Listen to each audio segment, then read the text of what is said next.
This news update is brought to you by... So, I'm meeting Rico later. Gotta check in with the girls, but first, let me check my usage on the MyLime app. Now, what should I wear? Hashtag sexy. He's here.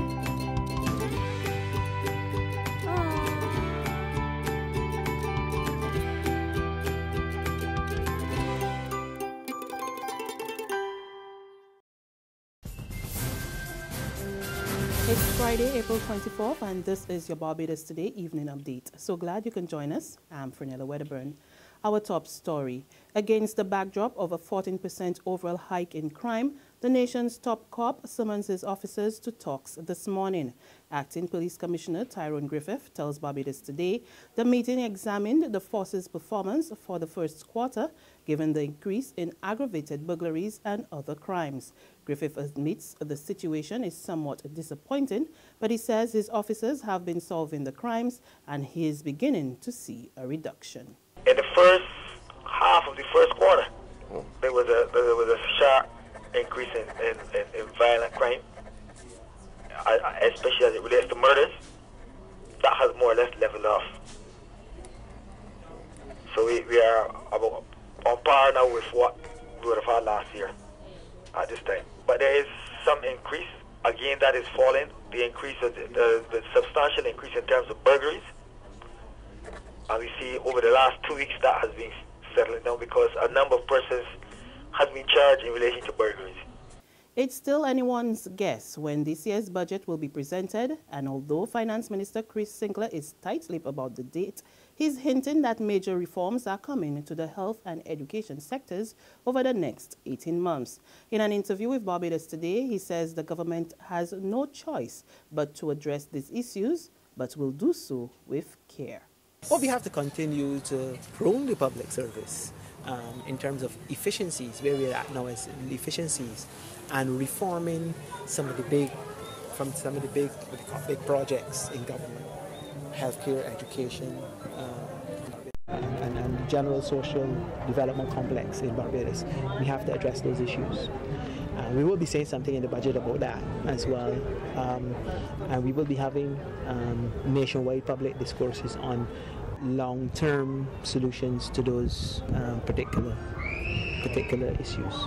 So that is going to be a fundamental part of what we're doing going forward in the next 18 months. Meanwhile, former Prime Minister Owen Arthur has been keeping a watchful eye on economic developments, and he's not happy with what he sees.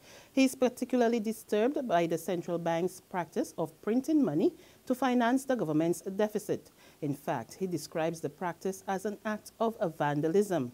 Addressing the Institute of Chartered Accountants of Barbados' 40th anniversary celebration last evening, he pointed out that the international rating agency, Moody's, and the International Monetary Fund have already raised concern about the practice.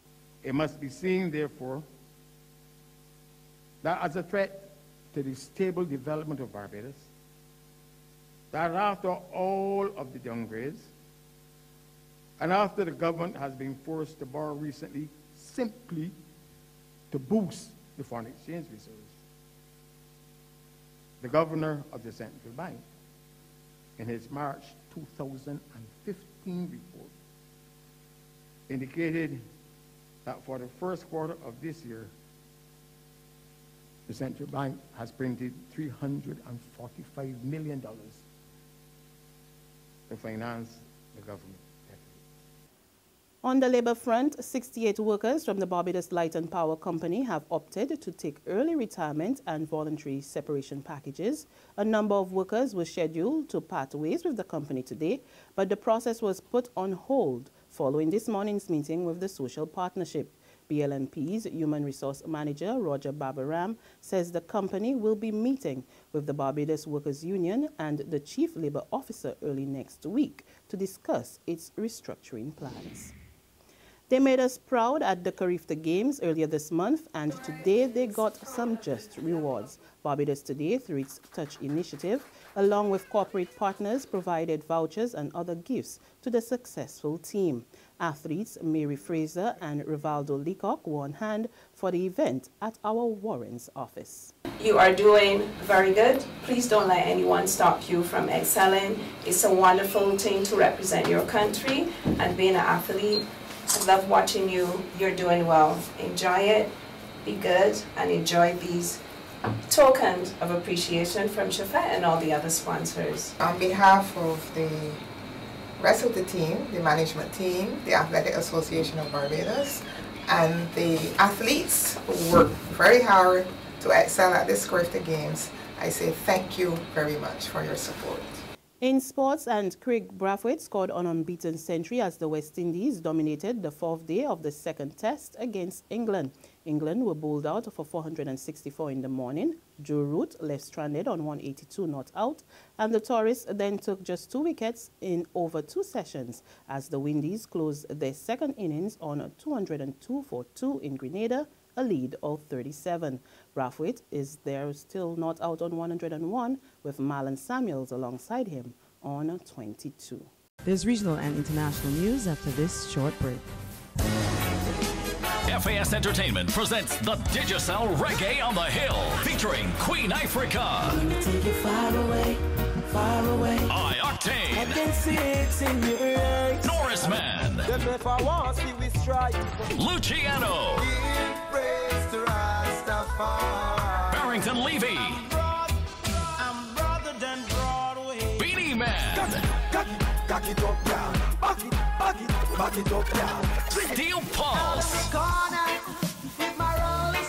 plus the best of Barbados. MCs Miss Kitty and Peter Coppin. Sunday, April 26th, Farley Hill National Park from 11 a.m. Digicel Reggae on the Hill, the climax. Secure your future, be financially strong. Since 1983, we have been there for you. A smart range of products, great tax benefits. We're the solution to your hopes and your dreams. The Barbados Workers Union Cooperative Credit Union. The Barbados Workers Union Cooperative Credit Union. Humble beginnings to smart loans, smart savings. Save smart and borrow smarter. That's the move for me. Stability, prosperity. We're the solution to your hopes and your dreams. The Barbados Workers Union Cooperative Credit Union. The Barbados Workers Union Cooperative Credit Union.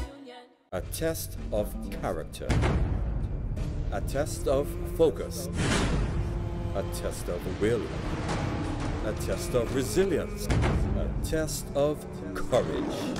Barbados, the test is on. West Indies, England, May 1st at the Mecca. Tickets $30, $40, $50, and $60. It's on. Barbados is on. To regional happenings, a police crackdown on crime in Morvan, Trinidad unearthed worrying findings. Police seized a German-made MP machine gun, an Austrian Glock 45 pistol, a US-made Glock 45 pistol with assorted caliber ammunition, a ski mask, a Halloween mask, and marijuana wrapped in foil packets and in plastic packets. 7 men between the ages of 22 and 30 were arrested and taken into custody. On the international scene, geologists warn Chile's Calbuco volcano is spreading east into Argentina and seismic activity is rising. Officials report that the volcano has already erupted twice this week, spewing about 23.5 inches of ash in some places. New advisories caution the ash could reach an altitude of 12,000 feet. And that's our evening updates, but we'll be back again first thing Monday morning. Until then, remember to log on to www.barbadostoday.bb, subscribe to our e-paper, email updates, and like us on Facebook. You can also catch us on Izumi Media in bus terminals or screenplay at supermarkets and gas stations near you. We're also on Channel 101 online TV and Mix 96.9 FM. There you can get all the latest news and sports. I'm Frenella Wedderburn. Have an enjoyable weekend. This news update is brought to you by... So, I'm meeting Rico later. Gotta check in with the girls, but first, let me check my usage on the MyLime app. Now, what should I wear?